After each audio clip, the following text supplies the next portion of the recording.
شايفين بقى المانجا الحلوة دي؟ هنعمل منها النهاردة أحلى كيك مانجا، وكمان إيه بالجيلي، وكله مانجا في مانجا ومتسقي وطعمه تحفة وبيرطب كده على القلب. تعالوا نشوف هنعمل إزاي الكيك ده، يلا بينا.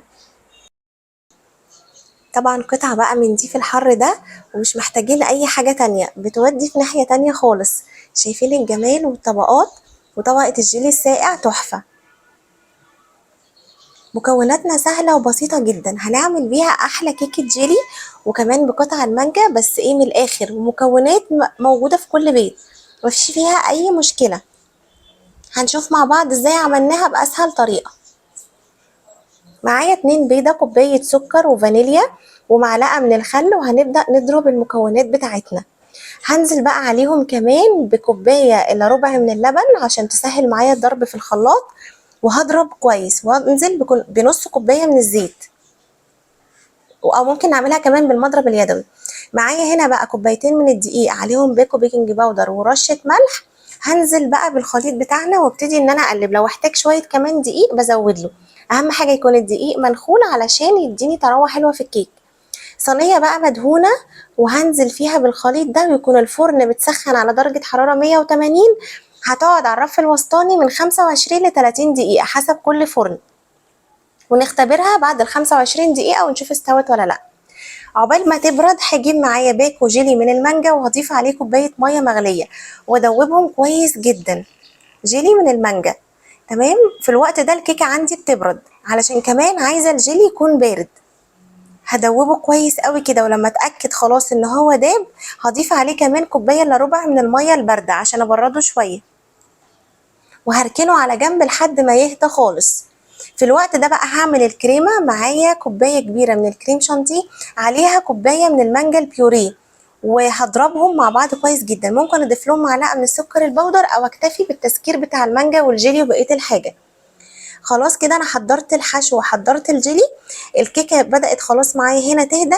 هبتدي بقى، بص الطراوة بتاعتها عاملة ازاي. هشيلها هقلبها، علشان انا عايزه اتحكم فيها، اقدر ان انا اشيل الوش الملزق ده. كده كده هو مش بينفعني في حاجه، ومش بيسمح للخليط ان هو يلزق عليه، وعشان كمان لما اسقيها تبقى سهله معايا وتشرب التسقيه كلها. هجيب بقى نص كوبايه كده من عصير المانجا المخفف وهسقيها. طبعا مفيش احلى من كده، كلها مانجا في مانجا. هتاكلوها كده كانكم بتاكلوا حاجه كده، نغمات بتاكلوها. هبتدي اضيف بقى الكريمه بكيس. انا بحب استخدم كيس علشان بتوزع معايا الكريمه مظبوط.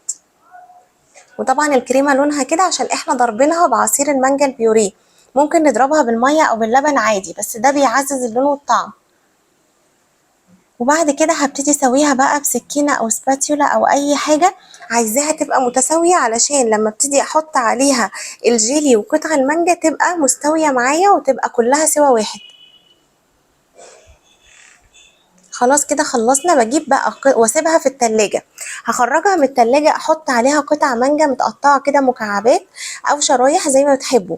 بس اهم حاجة في الخطوة قبل ما اضيف المانجا، اكون سايبة الكريمة تسقع في التلاجة حوالي ساعة ولا ساعتين عشان الجو حر.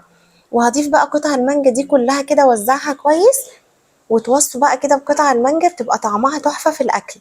لسه كمان لما هنضيف لها جيلي المانجا.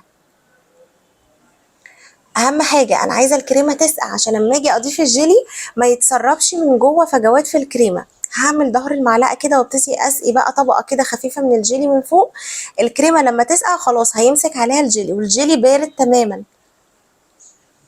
خلاص كده بقى هحطها في التلاجة لتاني يوم. وبصوا بقى هزينها كده بوحدات من العنب عشان يكسر اللون معايا. طعمها كان تحفه، والقوام بتاعها ومتسقيه، ومش قادره اقول لكم عامله ازاي.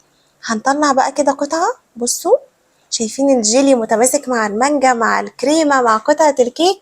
حاجه كده في حته تانية خالص. كان طعمها تحفه. شوفوها وقولوا لي رايكم فيها، واكتبوا لي كومنتات، وان شاء الله تعجبكم، واشوفكم في الفيديو الجاي.